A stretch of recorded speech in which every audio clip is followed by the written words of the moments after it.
أعوذ بالله من الشيطان الرجيم. بسم الله الرحمن الرحيم.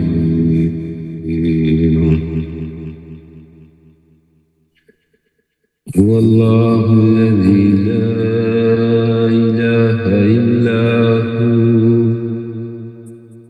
عالم الغيب والشهادة هو الرحمن الرحيم.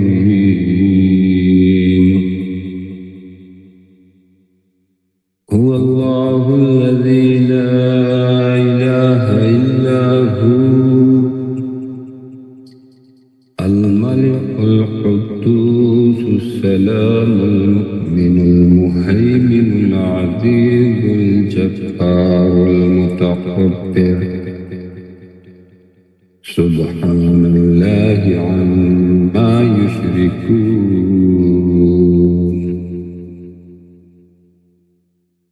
هو الله الخالق البارئ المصور له الأسماء الحسنى يسبح له ما في السماوات والأرض وهو العزيز الحكيم. صدق الله العظيم. اللہ اکبر اللہ اکبر اللہ اکبر. السلام علیکم وسیم بھائی.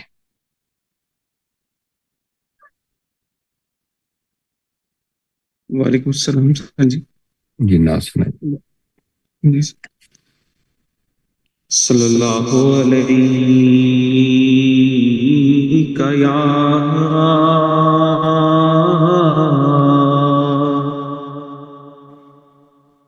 یا رسول اللہ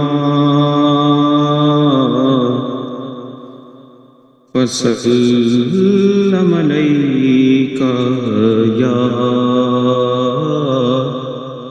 حبیب اللہ.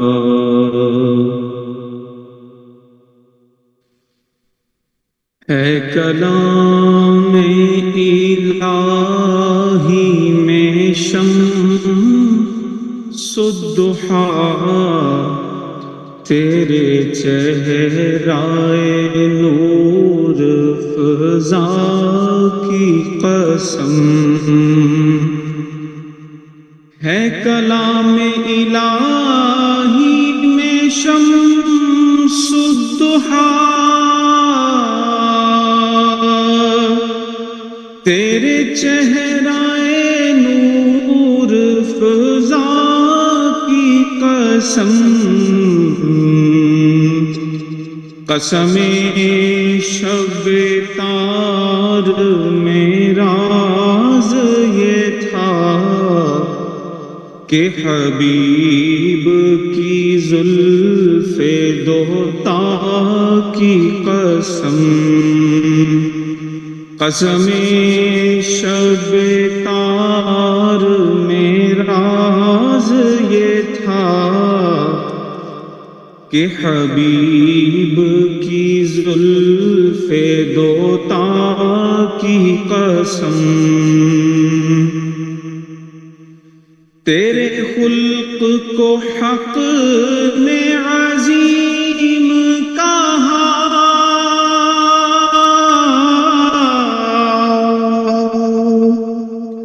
تیری خلق کو حق نے جمیل کیا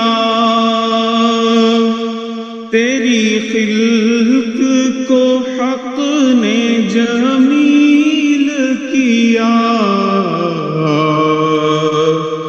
کوئی تجھ سا ہوا ہے نہ ہوگا شاہ تیرے خالق حسن و ادا کی قسم. کوئی تجھ سا ہوا ہے نہ ہوگا شاہ